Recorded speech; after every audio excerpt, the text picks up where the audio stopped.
माता पिता के गलत कर्मों का फल भुगतना पड़ता है संतान को। सुनीता मृत्यु देवता यमराज की पुत्री थी। माता पिता के लाड़ प्यार में वह उद्दंड हो गई थी। वह देखती थी कि उसके पिता पापियों को दंड देते रहते थे। वह पाप और पुण्य का अंतर नहीं समझती थी, इसलिए खेल खेल में किसी के अच्छे कार्य में बाधा डालती और किसी को अकारण मारने लगती। ऐसे उद्दंडतापूर्ण कार्य करके वह बहुत खुश होती थी। एक दिन सुनीता एक गंधर्व कुमार को, जो अपनी आराधना में योग मुद्रा में बैठा था, अकारण कोड़े से मारने लगी। गंधर्व कुमार पीड़ा से छटपटाता तो वह खुशी से उछल पड़ती।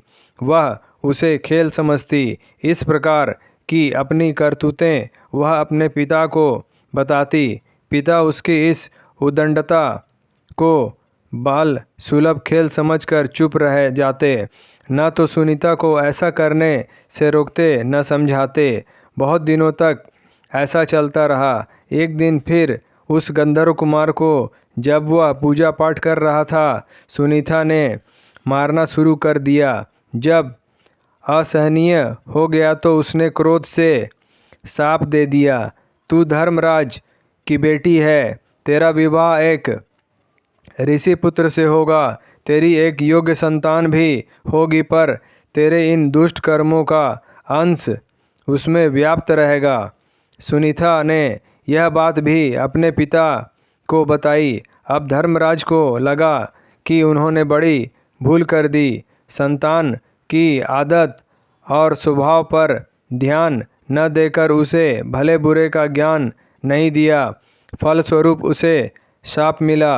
पर अब तो समय हाथ से निकल चुका था। बोले, बेटी, निर्दोष तपस्वी को पीटकर तुमने अच्छा काम नहीं किया। बुरे कर्मों को करने के कारण तुम्हें यह शाप मिला है। अब भी संभल जाओ और अच्छे काम की ओर मन लगाओ। समय बीतता गया। कन्या बड़ी हुई तो उसके विवाह की चिंता हुई। उसके शाप को जानकर कोई उससे विवाह करने को तैयार नहीं होता था। कौन उससे पैदा होने वाले पापी पुत्र का पिता बनता। जब कोई उपाय न रहा तो रंभा अप्सरा ने उसे मोहिनी विद्या सिखा दी। अप्सराएं तो इस कार्य में सिद्ध होती थी। अब उसे किसी को भी मोहित करने की विद्या सिद्ध हो गई। एक दिन रंभा उसे अपने साथ लेकर वर की खोज में निकली। एक नदी के तट पर उसने अत्रि कुमार अंग को देखा।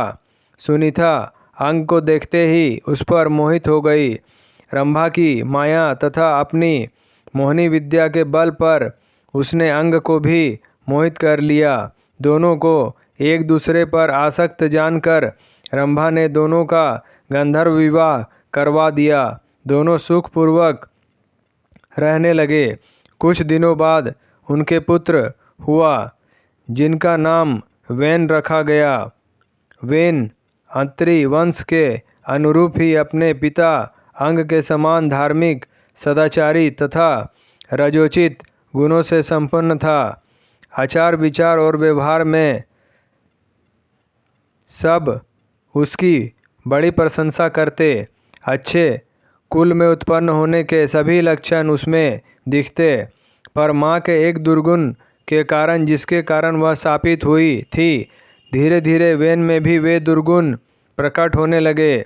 कुछ नास्तिकों तथा दुष्टों की संगति में वह नास्तिक भी हो गया। ईश्वर, वेद, पुराण, शास्त्र आदि उसे झूठे लगने लगे। यज्ञ संध्या आदि को वह पाखंड समझने लगा। वह वयस्क हो चुका था। अपने माता पिता का कहना अब वह नहीं मानता था।